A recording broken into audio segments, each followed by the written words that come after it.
And thanks for staying with us. Now, the fire that gutted a 5-story residential building in Marshalltown in Johannesburg this week has highlighted the housing crisis in the country. 76 people have died in that fire, including 7 minors. Many more were injured. Visiting the tragic scene on Thursday evening, President Cyril Ramaphosa said the fire is a reminder that government needs to address the housing shortage and essential services in the CBD. The victims of the blaze are said to have been living in makeshift homes and shacks built inside that building itself. Let's try to get you more reaction as we understand what's taken place. Town and Regional Planning at the University of KwaZulu-Natal's Professor Hangwelani Magidimisha-Chipungu joins us now in our studio for more. And Prof, it's great to have you on the program. Thanks so much indeed for popping by. There are so many things that come up when we try to take stock of what's happened. And as expected, we have a scenario where the government is blaming NGOs for its inability to essentially deal with the housing crisis. NGOs are pointing to the letter of the law in trying to ensure that even if you are to refurbish the inner city, as an example, you don't break the precepts of the Constitution. In your line of work, where do you reckon things went wrong? Thank you very much, Ayanda, for having me. There are many things that we can point to as a problem. And not to play a blame game of sort, but surely someone has to take responsibility and someone has to be accountable. We're talking about people's lives here. If we are talking about city of Johannesburg, I think you are aware that we're talking about close to 500 or 600 abandoned buildings. Now, the question is who's responsible? So each building obviously has an owner, and some of the buildings belong to the cities. So the question is, each person who's supposed to be responsible for their buildings, are they responsible? Are they taken care of? But then what happens then if people are not taking care of their buildings? And of course, that's why in town planning we talk about what we call urban regeneration, where we are saying that we need to come up with a strategy. The city itself has to come up with a strategy to what we call urban regeneration, to renew the city and tell us how you're going to deal with that. The city is very easy for the city to identify who owns a particular building and then make sure that they comply. Why are they not complying? So those are the issues that we are dealing with. It's just a complex scenario. Absolutely. I mean, you speak about urban regeneration. Many people have noted that the city of Johannesburg has gone through urban degradation over the past couple of years. Is there a way of tracking how that's happened, if you know what I mean? Because this is certainly not something that took place overnight. There's been a steady but gradual degradation of the inner city. And I wonder where you reckon things began for that to happen. You see, things like urban regeneration and decaying of cities, it's a gradual process. So you don't wake up in the morning and you find that the city has decayed. It's just like anything which wants to get rotten, it do that over time.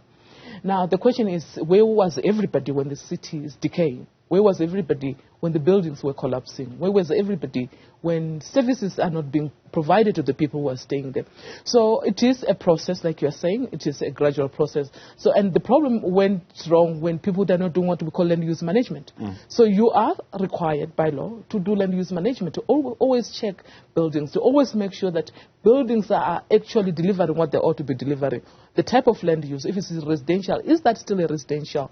And what are the services? So I'm wondering, if you want to build a building, like in terms of water and electricity, you obviously have to know whether that particular building is a residential area or it's a business precinct.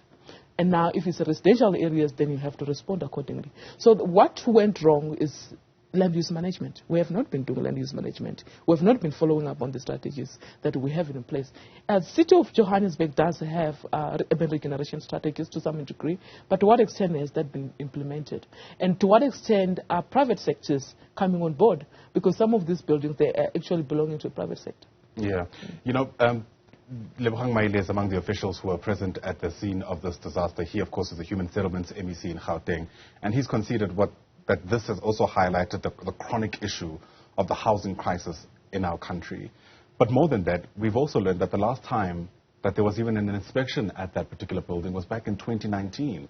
The city, in their defense, are saying, or at least are quoted as saying, that they haven't done any other inspection because, quite frankly, whenever they go to these buildings, they have a hostile reception from those who've taken over the institutions themselves. I mean, is that a good enough reason? It's very difficult to say, but you got a job to do. You're going to have to be doing your job. Right. Whether it's just like I want to go and arrest people, and people that don't want to be arrested. But what do you want us to do? So if you can't be saying that we want to do inspection, therefore there are law enforcement in this country. What did you do if you're not able to access the building? And that's the question that we need to be answering. So did you look for help anywhere else? Or you just say, okay, let it go? So I think, in my view, I think let's focus more on what ought to be done and how do we move forward, because we've messed up. We've got 600 or so buildings which are abandoned. And I cannot guarantee you that we won't have the same tomorrow or next week or whenever that the case may be. So the question is, what is the city thinking about this? What is the strategy going forward? How are they going to deal with this, even in other buildings? And the private sectors, where are you? And how are they going to take care of their buildings going forward? Because this is people's life. You must understand, South Africans cannot afford to stay very far from their place of work. So they are in these buildings for a reason, right?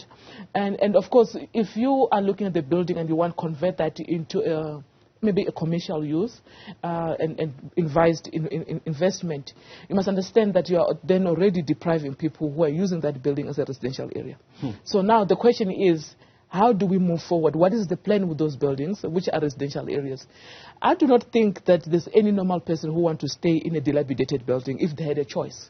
And if you look at those conditions, they're very scary. It's not a good place to live. But they're staying there because they have no options. And that's what we're supposed to be talking about. And then we treat the problem, not the symptoms. Right. You know, Newzroom Afrika had an opportunity to actually enter one of those buildings. And, yeah, the situation that was found there, I think words do fail. You know, it's certainly not habitable, plainly speaking. But it also presents a number of challenges, because inside we're also able to see how layered this issue is, because many of the people who are there are in this country illegally. There are South Africans who are there, but not of their doing. Many of them have landed up there because of substance abuse and just desperation, quite frankly speaking.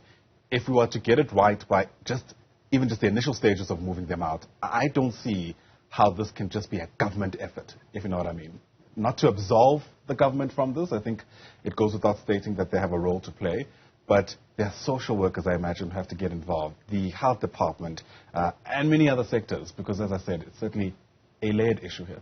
Yeah, you're right. You're raising very critical issues, especially when you say that there are a lot of people who are maybe undocumented migrants. And there's no doubt that that is the fact that you're talking about. But right now, what we're dealing with a building which is burning or which is burnt, and people died, irrespective of where they're coming from. And we need to fix that. And we're supposed to fix that, everybody. Like you said, we need those who are supposed to inspect the building to take care of what they're supposed to do. Everybody must take responsibility. Even the people themselves, to some degree, those who are staying in those buildings, they must understand that you're staying in a building which is not conducive. What does that mean for you and your family should something happen like this? You know, it's very hard to tell someone who's hungry to say, do not pick things from the bin. Because they have no choice, right? But at the same time, to what extent then are we offering alternatives? Are we offering solutions to these people? And I think that's what we're supposed to be focusing on as a country, to say, where is the solution? Where do we find the solution, and how do we channel the solution to the people who are affected the most? And this will include different stakeholders, like you said, the Department of Health, social workers, and also how do we bring on board the SADC itself? Because you must remember that the moment you talk about people coming from other countries, and here I'm making a very silly assumption that they're coming from SADC, they could also be coming from other parts of the globe. Yeah. So how do we then deal with this? So it is a collective effort. Yeah. What's your, as we round up our discussion, Prof, expert advice to the city about where they should begin in their efforts to try to solve the issue? Yeah, so they must first acknowledge that they cannot do this on their own, and also assess their capacity of dealing with the other buildings which are not yet burning as yet. That is the first thing. Then the second thing, they need to come up with a solid strategy. What is the urban regeneration strategies, what they have in place, which they are going to actually implement, not just to have it seated somewhere. And what is the cost implication of that? So they need to do the cost implication and analyze that and try to rezone where you have to rezone. And this should be a very familiar concept for the city of Johannesburg, which is of that magnitude and that size. Certainly a complex problem, but one that needs to be urgently addressed. Professor Hangwelani Magidimisha-Chipungu, thanks very much indeed for coming through. Really appreciate your time. The Prof is with the University of KwaZulu-Natal's Town and Regional Planning Department.